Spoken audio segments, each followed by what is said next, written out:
Party है, छोटी सी party में थोड़े से नेता हैं, वो लोग मेहनत कर रहे हैं। वो भी कुछ गुजरात में, कुछ दिल्ली के अंदर काम कर रहे हैं। जो काम दिल्ली की सरकार ने किया है उसी प्रचार प्रसार में आप बीजेपी से 19 नहीं है। नहीं, हम 21 होंगे। हमारे एक एक कार्यकर्ता बहुत मेहनत करता है, तो ऑब्वियसली हमारे कार्यकर्ताओं ने बहुत मेहनत की है। आप देखिए, आपके आंकड़े बदलते हुए नजर आ रहे हैं आप लोगों को। 100 के नीचे दहाई के आंकड़े में आ गई है बीजेपी। 98 सीटें, आम आदमी पार्टी 141। अब ये अंतर बढ़ता जा रहा है। क्या सेक्युलर ट्रेंड की तरफ हम जा रहे हैं कि ये अंतर अब पाट नहीं पाएगी बीजेपी? हाँ, आप बात जोड़िए। मैं ये कहना चाह रहा था, बीजेपी बार बार ये बात को कहती है कि ये लोकल मुद्दों का चुनाव होता है, लोकल मुद्दों का चुनाव होता है, उसमें राष्ट्रीय नेता ये लोग उतार देते हैं और उसके बाद फिर कहते हैं कि लोकल का चुनाव है, लोकल मुद्दों का चुनाव है। लोकल चेहरे जो हैं उन लोगों को बार बार हटाया जाता है भारतीय जनता पार्टी द्वारा, क्योंकि उनके ऊपर इतने इल्ज़ाम अपने अपने क्षेत्र में लग चुके होते हैं कि उनका जीतना नामुमकिन होता है। मैं आपको लक्ष्मीनगर, मैं तो आपको, हम कोशिश कर रहे हैं, मेहनत कर रहे हैं, हो जाएंगे तो तब उस जिस हिसाब से चुनाव लड़ा जाएगा तो आप उन्हें उतारेंगे कि नहीं देख के क्या लगा रहे हो। पर मैं आपको एक बात ही बताता हूँ कि हम लोग जैसे लक्ष्मीनगर में आप देखिए, लक्ष्मीनगर में एक ही इन्होंने सीट जो है रिपीट करी भारतीय जनता पार्टी ने, वो सीट हार गए लोग। एक ही सीट रिपीट करी, वो सीट हार गए लोग।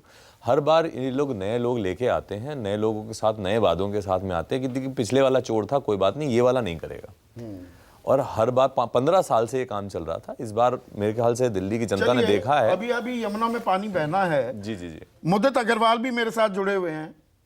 मुदित भाई, ये कांग्रेस 5 सीटों पर, मतलब पूरी तरह से सफाया होता दिख रहा है कांग्रेस का। विधानसभा में तो आपकी कोई मौजूदगी है ही नहीं। अब पार्षदी में भी 5, ये कांग्रेस की जीत मानूं या ये उम्मीदवार अपने रसूख के चलते ये बढ़त बनाए हुए हैं?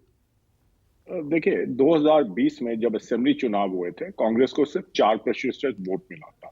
उसके बाद हमारी कोशिश ये रही है कि ऑर्गेनाइजेशन को सुदृढ़ करके, और ये जो बीजेपी का नाकामी रही है 15 साल एमसीडी में, और जो केजरीवाल जी ने 8 साल दिल्ली का जो बुरा हाल किया, उसको लेके हम जनता के बीच में गए हैं।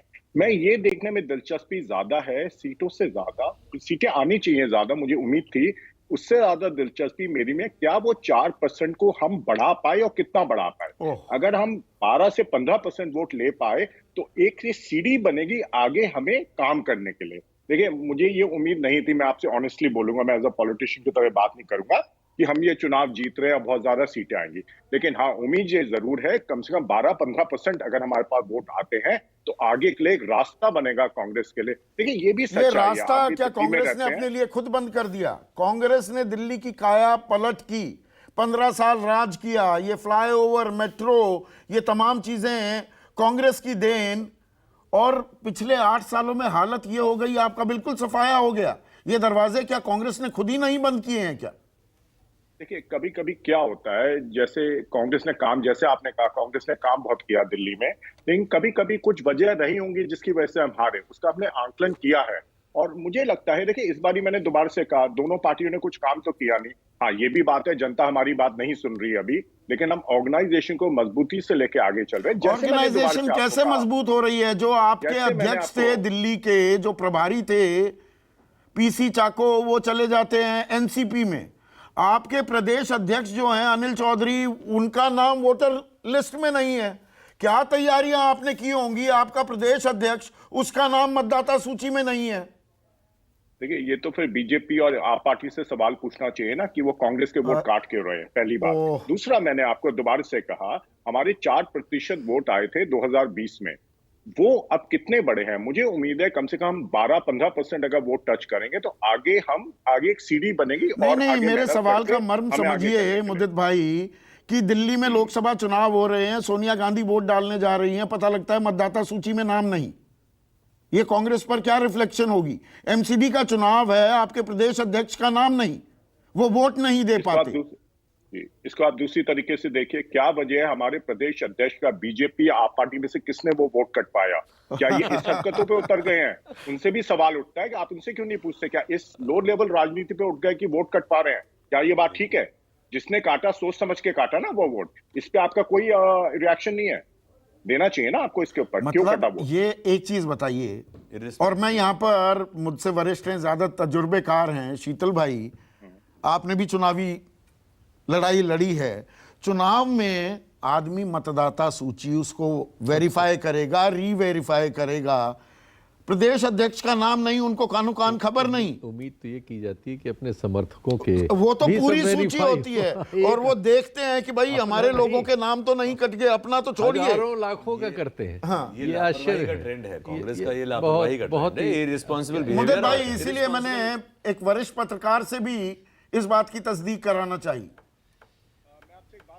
ये डिफेंस मतलब क्या ये लेजी हो गई है, नेताओं के- सुस्त हो गई है, कांग्रेस घर में बैठी है, अरे जो जिसको देनी होगी दे देगा वोट।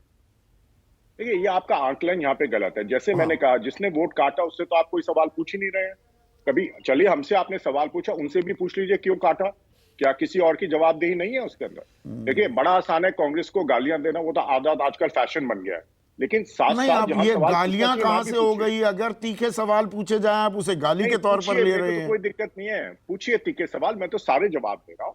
मैं तो दूसरी चीज कह रहा हूँ, मनोज तिवारी अभी आए थे और कहा था हमारे 500 वोट कट गए, आप पार्टी की वजह से आएगी, हमारे वोट कट गए। तो भाई उन्होंने भी नहीं देखा था अपनी लिस्ट में कि उनके सपोर्ट।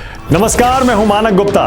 अगर आपको हमारा ये वीडियो पसंद आया हो तो इसे लाइक और शेयर जरूर करें, और हां, हमें सब्सक्राइब और फॉलो करना ना भूलें ताकि आप देश और दुनिया की कोई खबर मिस ना करें। तो जुड़े रहिए हमारे साथ और देखते रहिए News 24।